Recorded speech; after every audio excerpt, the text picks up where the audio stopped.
Hi guys, welcome to Linux RTV and magandang araw sa inyong lahat. May mga nakuha tayong content ngayon and magre-reaction tayo. Unahin natin tong kay Auntie Claire. Ayan Sabi niya, kasi pinost niya yung dyaryo ata ito Sabi, Duterte says Ghost Project rampant in DPWH, I think somewhere in 2020 itong balita na to, Tapos sabi niya, may nasibakbang secretary ng DPWH sa panahon ni PRRD. Wala namang nasibak na secretary ng DPWH kasi okay naman yung performance ni Secretary Mark Villar nung time na yun, Pero marami siyang nirelieve tsaka tinanggal na DPWH district engineers. Panoorin natin to, guys. Alleged Bagman is the district engineer. Yan. Has been staying in position for at least 10 years. Pause ko muna. Ito, Auntie Claire, yung mga nirelieve tsaka tinanggal ni PRRD na district engineers nung panahon niya. Ito pinangalanan niya talaga. Secretary Mark issued an order for the transfer of said district engineer, but until now it has not been implemented due to the intervention of Congressman Sato.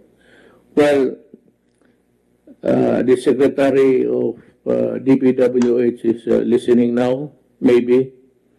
Or somebody should relay the message. Na itong si District Engineer, kung sino naman itong yawa na ito, you are relieved Yawa. beginning tomorrow. If you are listening, this is nationwide. Secretary Mark Villar, kindly implement the order. Get him out of the office by tomorrow, noon time. Former District Engineer Lorna Ricardo has been removed from her post due to the expose made by Commissioner Greco Belica regarding the involvement de Ricardo in corruption activities being perpetrated in your province. You are to report tomorrow to the office of the secretary. You are relieved. Marlen Ingolio, district engineer, pati si district engineer, kaya pala sabi ko, sige ako basa district engineer pala itong yawa na ito. District engineer Divinadera. Didi. Ramon. Yung DE, district engineer. Sa Didi ng Didi raw si PRRD. Di district engineer daw pala Ano yan? Tuloy natin, guys. Pati, you are relieved and report to your secretary by tomorrow. District Engineer Ana Lee Manzano, Misamis Occidental, First District, First Engineering District. Puro district engineer. District Engineer Caroline Abinales, OIC, Misamis Occidental, Second District Engineering Office. You are relieved, ma'am. Tomorrow, District Engineer Edeta Babaran, Isabela 3rd District Engineering Office. District Engineer Edmundo de Luna, Isabela 4th District Engineering Office. Dami, no? District Engineer Ireneo Galato, Benguet 1st District Engineering Benguet. Office. District Engineer Romelda A. Bagasan, Benguet Engineering. Pause ko muna guys. Kung naalala niyo yung sa Cannon Road, yung binisita ni PBBM, tapos sinasabi nila na yung rock netting na project is panahon pa daw ni PRRD, ano? Di ba Benguet yun? Ito, ni-relieve kasama sa listahan yung dalawang district engineer ng Benguet. So ibig sabihin, meron na talagang nangyayaring corruption sa DPWH. Matagal na, no? Siguro before PRRD pa talaga, matagal na yan eh, yung mga corruption dyan. So, si PRRD, may ginawa siya na action agad, di ba? Relieve agad or tanggal, di ba? So, yun yung hindi natin nakikita ngayon eh. So, ibig sabihin, yung panahon ni PRRD is umaksyon agad siya doon sa nangyayaring mga katiwalian. Office. Itong mga engineer na I mentioned, just for good measure, they're the same. I do not condemn you. I give you the presumption of innocence, just like the congressman. It so happens that your name was cropped up during an investigation. Ayun guys, no? Kasi sinasabi din ni Auntie Claire dun sa press con niya na nung yung hindi raw si PBBM daw, hindi raw yung hindi malatokhang yung ginagawa niyang proseso. Kumbaga may due process. Ayan no, ang liwanag, di ba? Sabi ni PRRD, ulitin natin.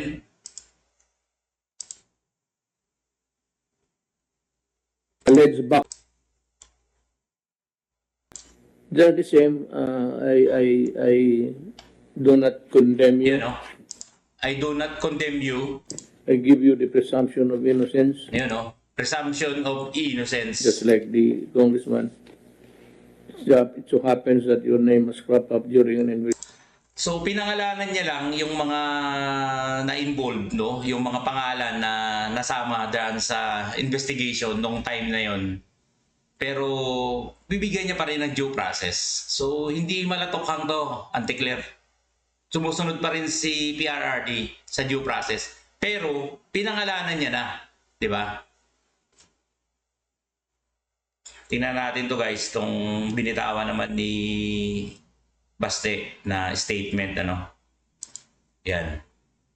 Acting Mayor Baste Duterte, binanatan si PBBM. Wala siyang silbi na presidente. I quote, sabi ni Acting Mayor Baste, wala rin siyang silbi na presidente. Tingnan mo ngayon, doon ang binabaha, tapos tayo ang iniimbestigahan. Nasaan ang utak ng taong ito? Sabi yan ni Mayor Baste, no? Malupit. Tingnan natin guys itong kaguluhan sa HOR, 'di ba? Yung nakaraan kahapon ata ito. To. Bubukas pa lang ng pagdinig ng House Infrastructure Committee sa mga maanumalyang flood control projects, nagkainitan agad ang mga kongresista. Nagmosyon kasi si Senior Deputy Minority Leader at Caloocan Representative Edgar Erice na imbitahan sina dating House Appropriations Chairman Zaldico at dating Senate Finance Committee Chairman Grace Poe. Silang Dalawa pala yung yung imbestigahan, si Poe tsaka si Ko, di ba? Poco.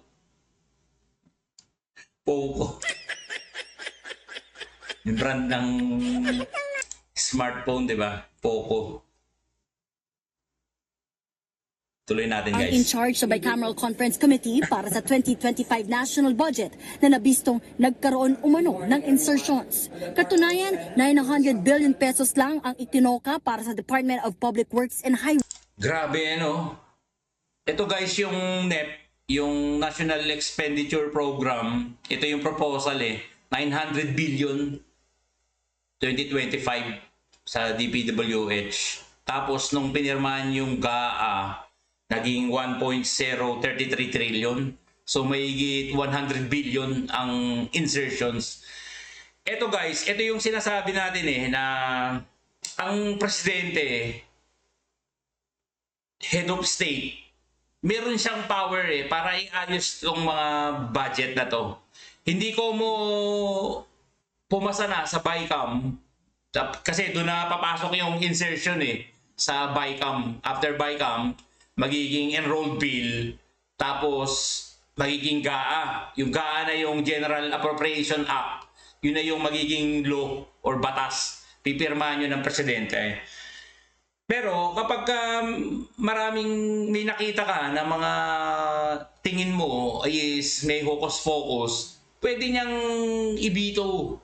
Pwede niyang hindi pirmahan yung GAA na yung General Appropriation Act. Pwede niya munang i-hold yun. Ibalik niya sa Congress or sa Legislative. Reviewin niyo yan. Kasi may nakita ako mga ganito, mga insertions. Itong mga budget na to, nilipat. Mas kailangan natin itong budget na to para dito. Pwedeng gawin ng presidente yun Pero dito sa current administration, parang sige lang ng sige, pirma lang ng pirma, di ba? Nang walang review or hindi pinag-aaralan. Base sa National Expenditure Program o yung budget proposal. Pero pagkadaan nito sa Kongreso at pagkaaproba ng Pangulo, lumobo ang budget ng DPWH sa higit 1 trilyong piso. Isa ito sa tinitignan ng komite na ugat kaya bumabaha ngayon ng mga ghost flood control projects. Sapagkat yung mismong pagpoproseso ng mga insertions na ito ay nanggaling sa kanilang mga tanggapan. 2025 budget is the most corrupt budget. Hanggang ngayon, wala akong narinig na denial man lang sa previous chairman o sa previous members ng Galit na committee. si Kong Pero may Omar. mga tutol na ipatawag sina Ko at Po. Are they resource speakers or they are members Si of the House Pastor of Dila, Senate? tumira na Are we naman. going to ask them questions?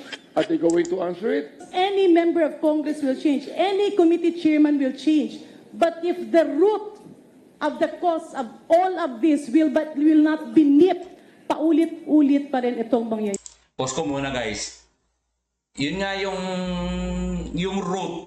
Nandyan sa paligid nyo lang, katabi nyo lang yung root ng ng mga scam na to. Andyan lang, di ba? So, yun dapat ang kunin nyo yung ugat, no? Hanggang sa nag-init si Navotas Representative Toby Chanco sa paninindigang dapat humarap ang dalawa, lalo na si Ko. Sabi niyo kanina, kahit sino masagasaan, wala tayong sasantuhin, kahit congressman, kahit Nagkagulo senador. na yung mga Under the crooks. name of Congressman House of Saldi Co, Crooks. ang insertion sa BICAM as proponent siya is 13,803,693,000. And we do not want to invite him as a resource person. Mr. Chair, sorry. Comsec, can you show this para lang Yeah. sabihin hindi ako Mr. Chair, with nag-invento? due courtesy. Wait, I have the floor. Yeah, i-correct I have mo the lang. floor. Yeah, but I have Mr. the floor. No, Mr. I Chair. have the floor. Just to, on the I have record, the floor. On the record, Mr. Chair. I have the floor. We did not refuse to I have the floor. Dito Dapat buwagin na tong kongreso na to na sinuspindi ang pagdinig. Sa huli, ipinagpaliban Mga pasaway. din muna ni Erice ang kanyang mosyong imbitahan sina Ko at Po. Patitignan daw niya muna sa kanyang staff kung ang idinagdag na higit 100 billion pesos sa pondo ng DPWH ngayong 2025 ay may ghost Ito nga yung sinasabi natin na yung ugat nandyan lang sa kanila, di ba? And malaki din ang responsibility rito ng head of state ng presidente kasi Hinahayaan niya lang na parang kinakaya-kaya siya ng mga nasa lower levels eh, 'di ba?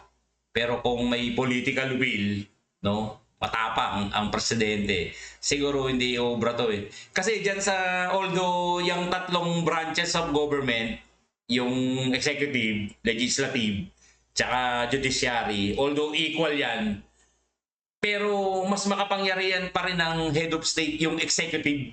Oh, yan pa rin ang mangingibabaw. Kumbaga yung dalawa is check and balance lang yan eh. Pero ang mas may power or ang mas may yung ano tawag doon? Yung nga, yung ang mas may kapangyarihan is yung presidente. Kaya dapat decisive yung president and may political will and may tapang, no, para hindi siya kayan-kayanin ng mga nakapaligid sa kanya. Kasi dito nakikita ko parang malambot eh. Malambot yung ating head of state, 'di ba? Kinakaya-kaya ng mga nakapaligid sa kanya. Pakinggan natin guys yung banat ni Banat. Ito. Saan ba 'yon? Ito. Ayan. Kung matino ang mga masasabi natin anti-corruption na galamay ng ating presidente, kung matino yan, etong mga tarantado sa baba, hindi makakapagnakaw ng ganyang kalaki. Oo, siyempre hindi mo maiiwasan, meron pa rin makakalusot. Hindi naman natin sinabing perpekto nung panahon ni Duterte. May nakaparin siyempre nun, pero hindi ganito kagarapal. Yan ang katotohanan. Kung may kamay... Guys, kasi grabe talaga yung ano ngayon, yung corruption. Trillion guys, grabe. Na bakal itong presidente natin, hindi makakalusot yung mga ganito kagarapal. Eh mantakin mo, paano? Sabi ko nga ho sa inyo eh, the mere fact yung ginawa nila sa PhilHealth, paano nakalusot yun? Remember, sa huli, ang pipirma ay ang presidente ng pagdating sa budget. So kung i-veto mo yung mga insertion, yung ano ba insertion? Yun yung tinanggal sa kabila, inilipat dito sa project sa DPWH. Ano ang nanakawin kung walang pera? Tama, mali.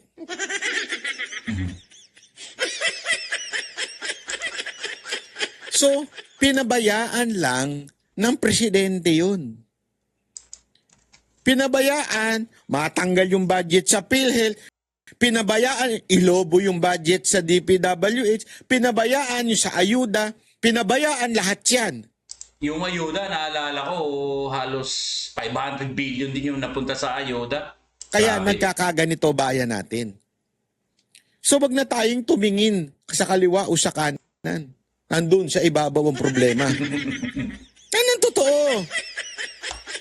Tingin kayo, hanap kayo ng hanap ng kontraktor, hanap kayo ng hanap ng DPWH. Eh putang ina, kanino ba nanggaling ang pera? Tama yun. Sangayon ako dito sa sinasabi ni Banat Baye. Nandun sa taas yung problema. Diba? Kasi malaki ang power ng isang pangulo para iayos mo, i-organize mo yung mga nasa lower levels mo eh. No? Kailangan mo ng political will dyan, tsaka tapang. Diba? And nagmura na si Banat Baye, no? Sabi niya, tangang inumin nyo, wag Milo. Saan ba nanggaling yung perang nanakawin? Nagigets nyo ba?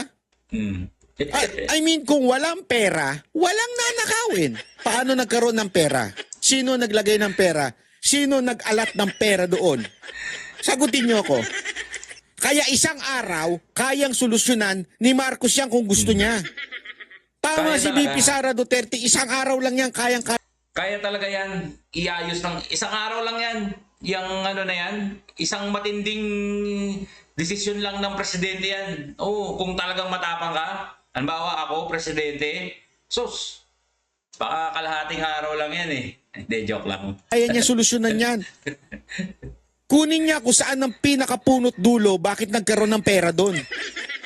Ang hanapin yung nakokornian ako eh. Sa totoo lang nakokornian ako yung pupunta yung customs, BIR kila Optics. Diskaya para ano yung kotse. Ang corny ninyo. Optics lang. Pasensya na pero ang corny ninyo. Sa totoo lang, napaka-corny ninyo.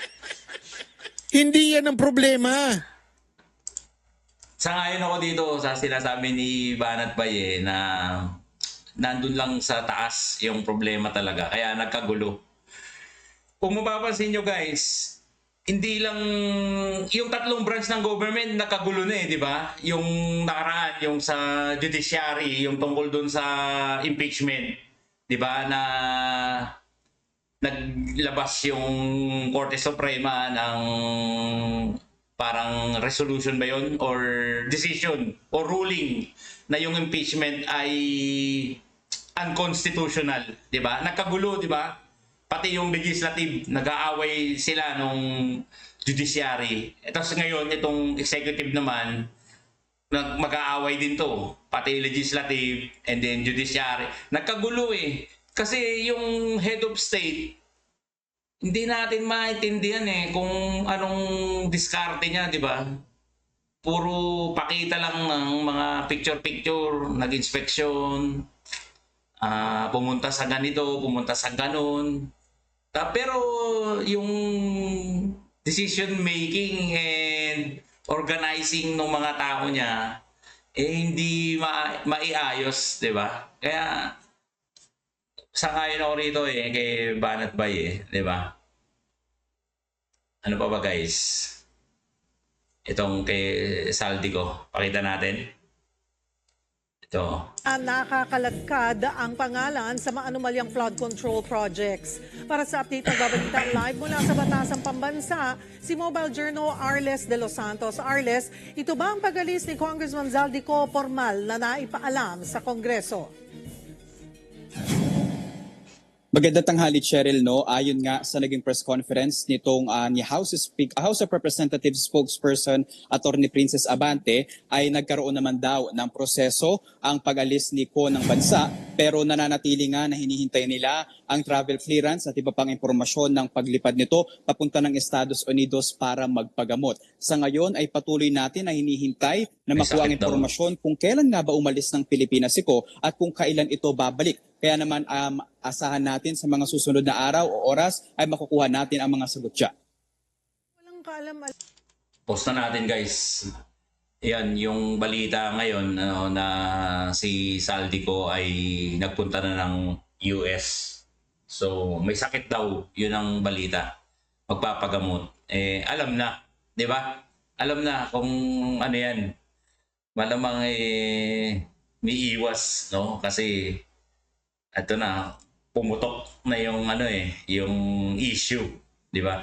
Noon pa yan sinasabi ni VP Sara yung si Tambaluslos tsaka si Saldimo na sila lang yung umahawak at tsaka nangangasiwa diyan sa budget, no? Sila yung nagdidikta. Noon pa yan, ito pumutok na, no? Noon hindi nila pinapansin yan yung kay VP. Pero ngayon pinapaano na nila, kumbaga pinapansin na nila, no? Itong tungkol dito sa budget. Ito naman yung sabi ni Kong Ridon sa pato hopefully as soon na maayos na po yung kalusugan ni Representative Saldico, makauwi na ho siya sa bansa. Kailangan natin ng medical certificate niyan, ha? Kung hindi, absent siya. Ma-absent siya pag wala siyang medical certificate, no? So, yun lang guys, itong ating reaction ngayon, ano? So, sa pala, Indonesia, grabe nangyari. Sinugod yung mga bahay nung ewan ko kung congressman ata yun Basta yung sa government, yung mga politiko ron, sinugod nila. Pinagkukuha yung mga properties. Tapos may mga sinunog ganon ka grabe dun, no? Ganon kalupit yung mga tao dun. Pag merong silang hindi nagustuhan sa gobyerno, talagang susunugin yung bahay. Grabe. Okay guys, hanggang dito na lang and see you on my next content, no? So, please like and subscribe, no? Ayan sa baba. Thank you guys and ingat and God bless. Linux RTV.